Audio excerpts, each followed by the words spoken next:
Hi there folks, it's Laura here. Now I'm here with a tutorial of Bridgebase Online and some of the common features that people like to use and basically just getting yourself familiar with the site. So let's get into it and take a look.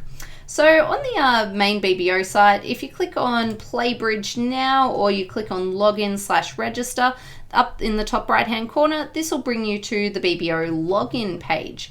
And when you get there, you can type in your username and your login ID. If you haven't created one of these yet, what you can do is go back and watch the tutorial on how to create one. And then you click on the login button. Once you've done this, you'll be taken into your user interface of BBO. If you're just signed up as well, you'll automatically be taken into that. You might find some of the time it does take a little bit of time. I know that they are quite busy at the moment with everybody wanting to play online. Okay, so here we are on what you'll see once you are logged into Bridgebase Online, and I just wanted to go through some of the common areas that people like to know about. The first one up here, if we think about the screen, we're divided into sort of two areas. We've got sort of our admin area and also our playing area. On the left-hand side, you've got your playing area, and on the right, you've got your admin area. And there's this bar in the middle of the two that you can adjust to make one bigger or one smaller.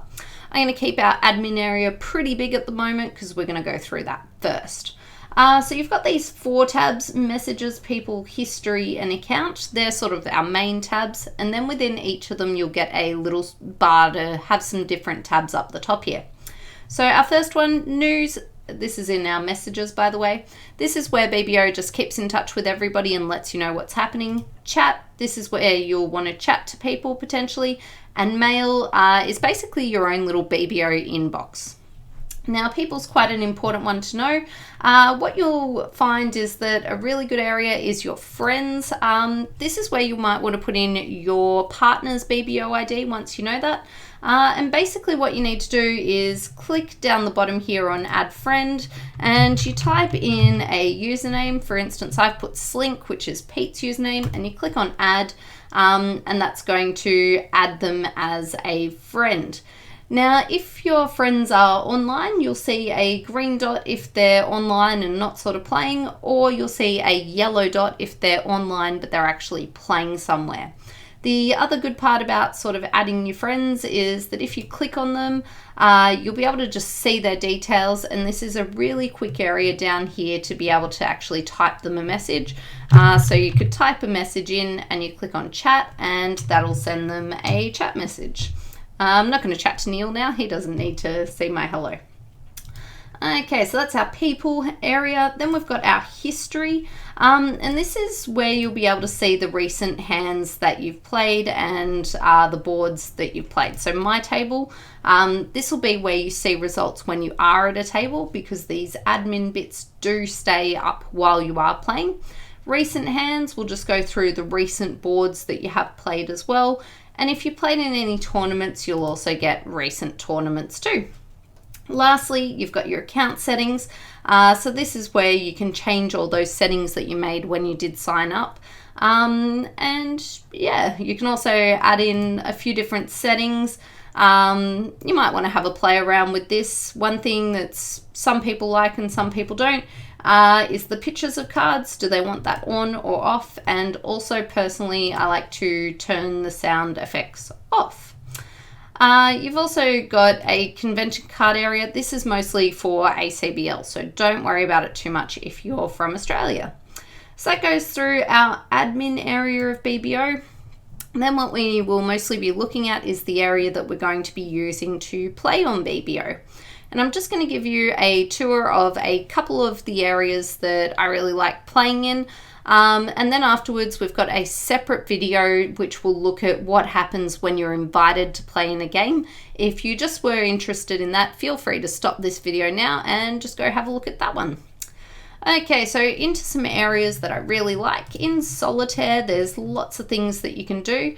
The weekly free instant tournament is a great thing to do. So what this is it's an 8-board tournament, and you're always guaranteed the best hand at the table. You'll just need to say yes to say that you want to play it, and you'll automatically be taken to the table.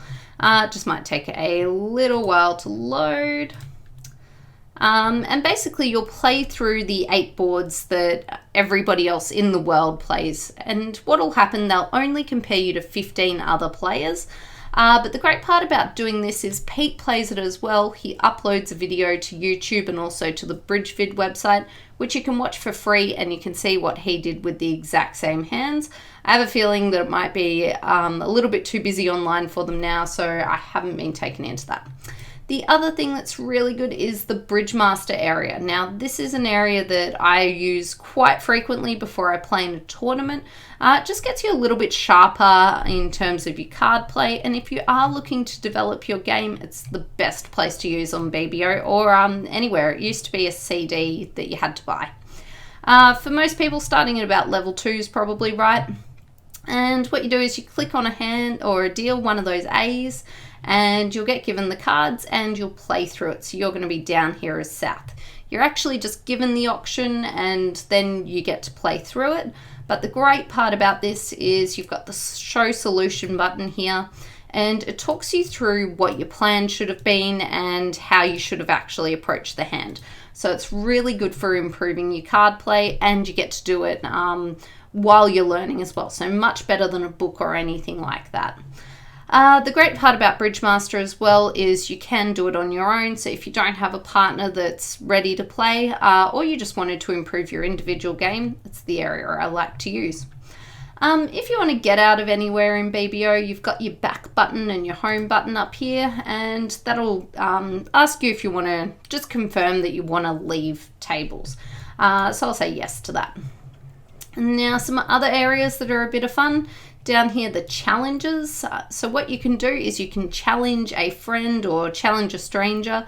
And what you can do is just pop in what sort of scoring you'd like, how many boards that you wanted to play. So you could do up to 16.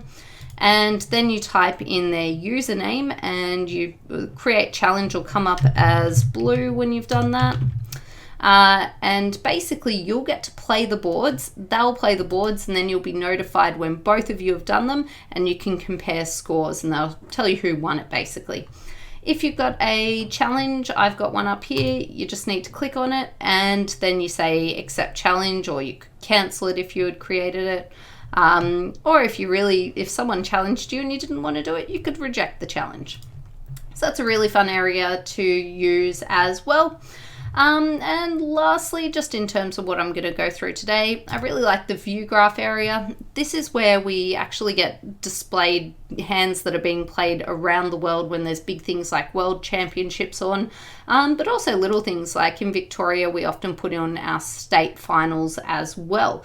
So this is where you can actually watch bridge from the comfort of your home on computer when it is being played live. And there's been some great technology that's happened in this area as well. There's also videos of the table. So that's the view graph area. Nothing on at the moment, so there's nothing to watch. So I hope you've enjoyed this tutorial on the main sort of features that I like to use on Bridgebase Online. If you're just getting used to playing, that'll be definitely enough to keep you going for a while. Now, after this, there is a separate tutorial which will be what we're doing with the BridgeVid Play Online feature. Bye for now.